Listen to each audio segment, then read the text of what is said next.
নুরুল কোরআন মাদ্রাসা, কোরআনের নূর। নুরুল কোরআন অর্থ কি? কোরআনের নূর।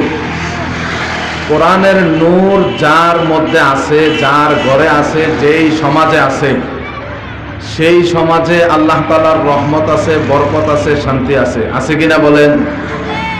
যার মধ্যে কোরআনের নূর নাই, যেই ঘরে কোরআনের নূর নাই, যেই সমাজে কোরআনের নূর নাই, যেই দেশে কোরআনের নূর নাই, সেই দেশে, সেই ঘরে, সেই ব্যক্তির কাছে দুনিয়ার সব কিছু থাকতে পারে, কিন্তু তার মনের মধ্যে শান্তি নেই, আল্লাহ তাআলার রহমত তার সাথে নেই, এবং আল্লাহ তাআলার বরকতও তার কাছে নেই।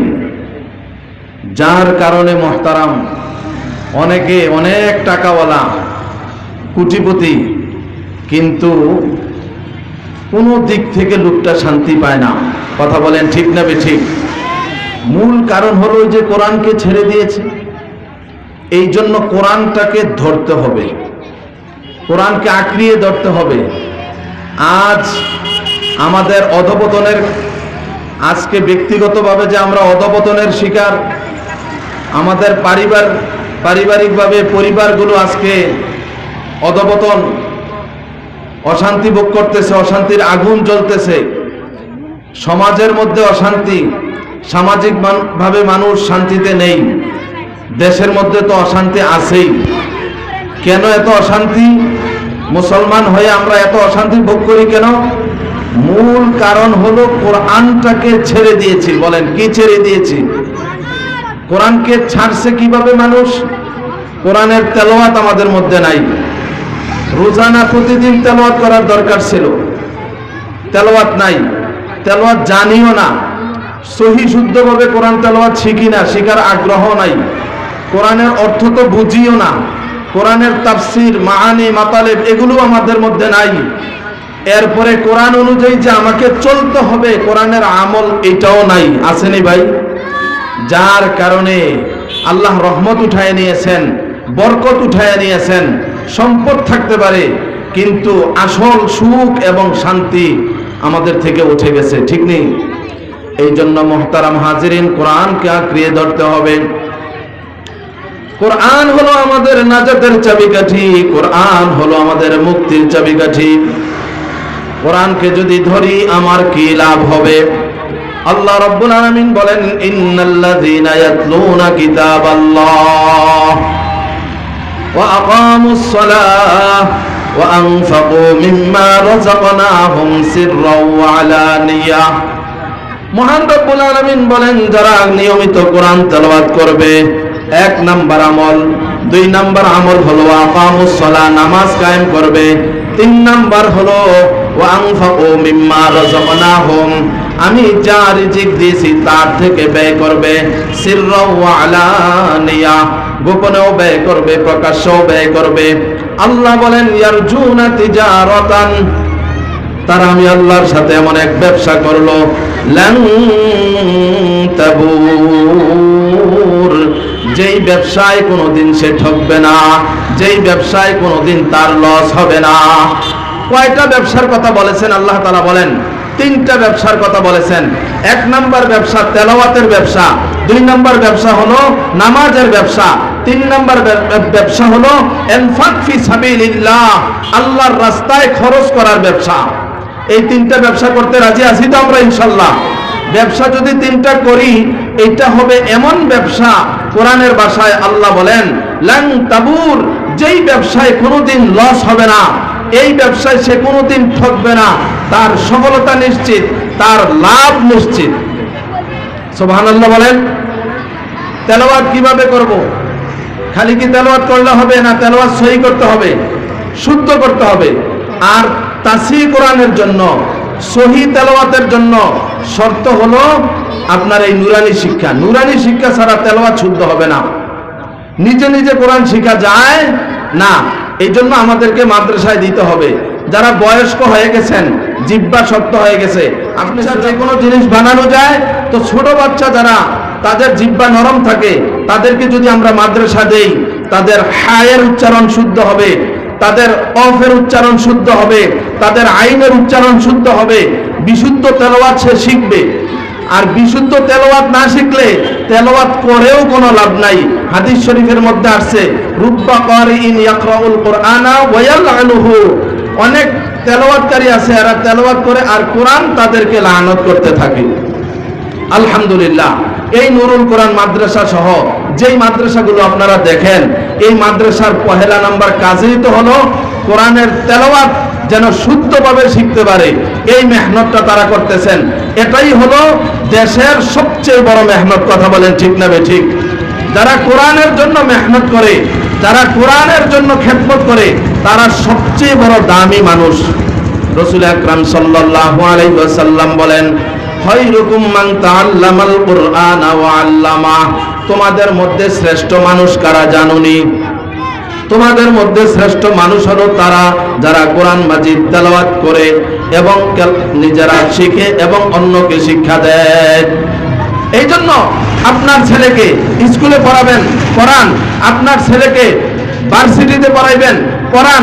আপনার ছেলেকে ইঞ্জিনিয়ার বানাবেন, বানান। আপনার ছেলেকে ডাক্তার বানাবেন, বানান। আপনার ছেলেকে প্রফেসর বানাবেন, বানান। আপনার ছেলেকে ব্যারিস্টার বানাবেন, বানান। ইসলামে বাধা নাই, কিন্তু আপনি কেন আপনার ছেলেকে ছোটকালে কোরআন শিক্ষা দিলেন না? ময়দানে মাহশারে আল্লাহ তাআলার আদালতে আপনাকে কঠিন জবাবদিহি করতে হবে। এই জন্য আল্লাহ তাআলা যাদেরকে সন্তান দিয়েছেন, যাদেরকে আল্লাহ দাদা বানাইছেন, যাদেরকে আল্লাহ বাবা বানাইছেন, মা বানাইছেন, আপনি দাদি হয়েছেন, নানা হয়েছেন, নানি হয়েছেন, আপনার ছেলেকে, আপনার নাতিকে, নাতনিকে প্রথমে যেই কাজটা করবেন, নুরানিতে ভর্তি করাই দিবেন, মাদ্রাসার নুরানি বিভাগে। তার কোরআন তেলাওয়াত শুদ্ধ হবে। এরপরে আপনি হুজুর থেকে বলে, মাদ্রাসা থেকে টিসি নিয়ে, যদি আপনার ছেলেকে ইঞ্জিনিয়ার বানাইতে মন চায়, ডাক্তার বানাইতে মন চায়, আপনার ছেলেকে যদি আপনি বড় ব্যারিস্টার বানাইতে মন চায়, তখন স্কুলে ভর্তি করাই দিবেন, কোনো আপত্তি নাই। ছোটকালে নুরানি মাদ্রাসায় 3 বছর যদি পড়ান, তার কোরআন তেলাওয়াত শুদ্ধ হয়ে যাবে, ইসলামের বুনিয়াদী শিক্ষা তার অর্জন হয়ে যাবে।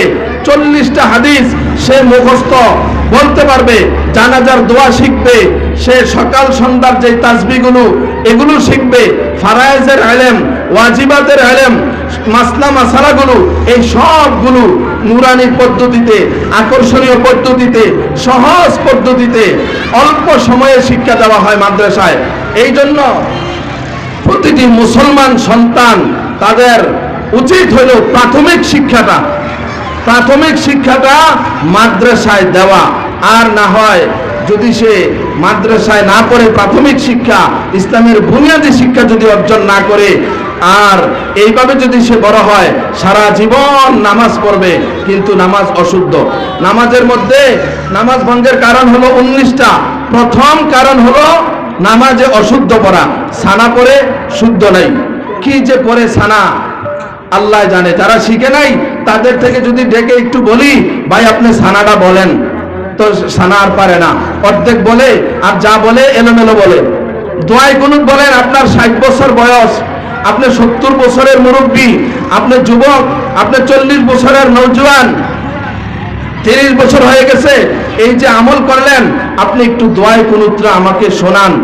দোয়াই কুনুত পারে না, তাহলে সারা জীবন কেমনে নামাজ পড়ছে? তাশাহুদটা পড়ে ভুল, আর নামাজের যে কেরাত তেলাওয়াত এগুলো তো ভুল। সব সময় কি এক তরকারি দিয়ে ভাত খেতে ভালো লাগে? কিন্তু আমরা সব সময় সূরা নাস একটা শিখছে, সূরা ফালাক একটা শিখছে, সারা জীবন এটা দিয়ে নামাজ পড়ে, 4টা সূরার বেশি পারে না। এখন 1 বছর লাগায় মেহনত করলেও হয় না। তো একই এক জিন্দেগি আমরা গঠন করলাম, অথচ 30 পারা কোরআন আল্লাহ তাআলা আমাদেরকে দিয়েছেন। 30 পারা কোরআন খুলে দেখি না কোরআনের মধ্যে কি আছে। আমি যদি আমার সন্তানকে মাদ্রাসায় দেই, 3 বছর পরে দেখবেন তার 1 পারা, 2 পারা, 3 পারা এমনি মুখস্থ হয়ে গেছে অটোমেটিক। এরপরে হেফজখানায় পড়লে তো পুরা 30 পারা আলহামদুলিল্লাহ আল্লাহ তাআলা তার কলবে দিয়েই দেন, মুখস্থ করাই দেন। শুধু 3 বছর পড়লে সে ইসলামের বুনিয়াদী শিক্ষাটা সহজে অর্জন করতে পারবে। আমরা অনেকে জানি না, এই 3 বছরে শুধু ইসলাম শেখায় না, শুধু যে কোরআন শেখায় তা না, শুধু যে আরবি শেখায় তা না। 3 বছরে কি শেখায়? মাদ্রাসার রুটিনটা একটু সবাই দেখেন। 3 বছরে কোরআন শরীফটা সহিশুদ্ধ করে দেওয়া হয়, 1 নাম্বার। 2 নাম্বার 40টা হাদিস 60টা হাদিস মুখস্থ করিয়ে দেওয়া হয়। 3 নাম্বার দৈনন্দিন জীবনে যে আমরা আমলগুলো করে থাকি, শরীয়তের মৌলিক ফরজ আমলগুলোর, ওয়াজিব আমলগুলোর যত মাসলা মাসাইল আছে, এই 3 বছরের ভিতরে সবগুলো মাসালা, ওযুতে কয় ফরজ, গোসলে কয় ফরজ, নামাজে কয় ফরজ, ওযু ভঙ্গের কারণ কয়টি, নামাজ ভঙ্গের কারণ কয়টি, নামাজের সুন্নতে মুআক্কাদা কয়টি, নামাজের বাহিরে কয় ফরজ, নামাজের ভিতরে কয় ফরজ, রোজার মাসলা, জানাজার মাসলা, জীবনের সমস্ত ইবাদতের মাসলা মাসালাগুলো সন্ধে সন্ধে সুন্দরভাবে এই 3 বছরের ভিতরে বাচ্চাদেরকে শিখিয়ে দেওয়া হয়। এই শিক্ষা কি আপনি অন্য কোনো জায়গায় পাবেন? কিন্ডারগার্টেনে পাবেন? এরপরে মাদ্রাসার 3 বছর পড়ার পরে সে আরো কত কিছু শিখে, আদিয়ায় সালাত, সানা, তাশাহুদ, দুরূদ শরীফ, দোয়া মাসুরা, দোয়া কুনুত। এই 3 বছরের ভিতরে পুরো আমপারাটা মুখস্থ, আলহামদুলিল্লাহ বলেন।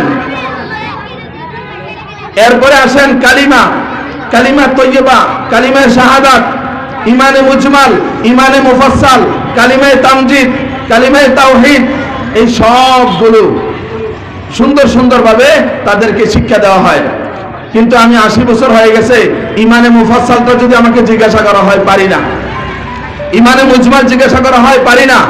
অথচ ইমানে মুজমাল, ইমানে মুফাসসাল এগুলো না জানলে আমার ইমানও তো মুকাম্মাল হবে না, আমার ইমানও তো পরিপূর্ণ হবে না। এই জন্য দোস্ত, মাদ্রাসায় দিলে লস নাই, মাদ্রাসায় দিলে ঠকবো না।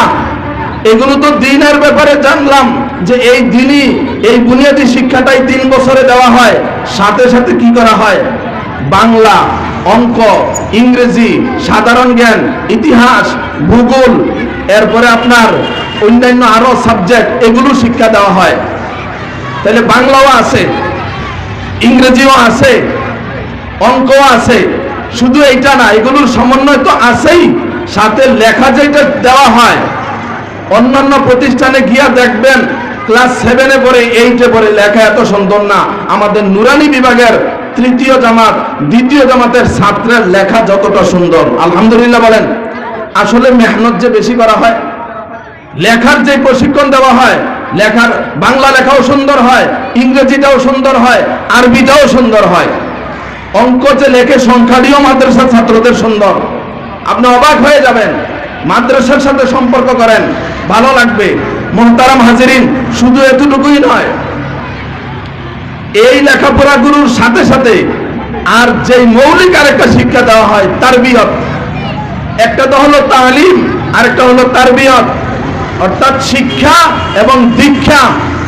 আজকে জাগতিক প্রতিষ্ঠানগুলোতে শুধু শিক্ষা আছে, এবং জাগতিক শিক্ষা, ধর্মীয় শিক্ষা নাই, নৈতিক শিক্ষা নাই, আর দীক্ষা তো নাই। কিন্তু এই মাদ্রাসাগুলো আলহামদুলিল্লাহ জাগতিক এবং ধর্মীয় শিক্ষা তো দিচ্ছেই, সাথে সাথে নৈতিক শিক্ষা যেটা, অর্থাৎ তার তারবিয়ত, তার মা বাবার সাথে তার কেমন আচরণ হবে, তার দাদা দাদির সাথে তার আচরণ কেমন হবে, তার পাড়া পরিষদের সাথে তার আচার ব্যবহার কেমন হবে, মুরব্বীদের সাথে সে কিভাবে চলাফেরা করবে, ভাই বোনদের সাথে সে কিভাবে উঠা বসা করবে, বড়দের আদব, বড়দেরকে শ্রদ্ধা করা, ছোটদেরকে স্নেহ করা এবং শালীনভাবে চলা, বেয়াদবি না করা, আদব বলা, আখলাক বলা, জিন্দেগি গঠন করার শিক্ষা এই 3টা বছরে দিয়ে দেওয়া হয়। বলেন আলহামদুলিল্লাহ। এত কিছু 3 বছরে দেওয়া হয়, এরপরও কেন ভাই আপনি আপনার এই আদরের সন্তানটাকে এখানে দেন না? এই জন্য সবাই প্রাথমিক শিক্ষাটা, সন্তান হয়েছে আলহামদুলিল্লাহ, নিয়ত করেন যে 4 বছর হইলে, 4.5 বছর হইলে আমি প্রথমে মাদ্রাসায় দিব। ইসলামের বুনিয়াদী শিক্ষা তাকে দেওয়ার পরে, নৈতিক শিক্ষা দেওয়ার পরে, আদব আখলাকের শিক্ষা দেওয়ার পরে, আল্লাহর কালাম তাকে পরিপূর্ণ শিক্ষা সহিভাবে দেওয়ার পরে এরপর আপনি ক্লাস 5-এ, ক্লাস 4-এ অথবা 6-এ জাগতিক শিক্ষা প্রতিষ্ঠানে নেন, দরকার আছে। কারণ ডাক্তার ছাড়া আমাদের শরীরের চিকিৎসা করবে কে? ইঞ্জিনিয়ার ছাড়া আমাদের ভবন কে নির্মাণ করবে? দরকার আছে না? উকিল ব্যারিস্টার ছাড়া অফিস আদালত কিভাবে চলবে? ওইগুলো নিব, কিন্তু বুনিয়াদী শিক্ষাটা দেই, কোরআনের তালিম দেই। তাইলে বড় হয়ে আর বৃদ্ধাশ্রমে যেতে হবে না, বড় হয়ে আর কাঁদতে হবে না। মাদ্রাসার ছাত্র যারা হয় তাদের মা বাপ বড় হলে সুখে থাকে, ঠিক নেই বলেন? এবং এই মাদ্রাসা শিক্ষার সুফল দেখেন, সারা দেশে যদি জরিপ করা হয় আদর্শ সুনাগরিক কারা, 1 নাম্বার ক্যাটাগরিতে আসবে মাদ্রাসার ছাত্ররা। তাহলে মাদ্রাসার ছাত্ররা সভ্য হয়, ভদ্র হয়, মাতা পিতার বাধ্য সন্তান হয়, এবং এরা সমাজের উন্নয়নে কাজ করে, এবং এরা দেশের সত্যিকারের সুনাগরিক।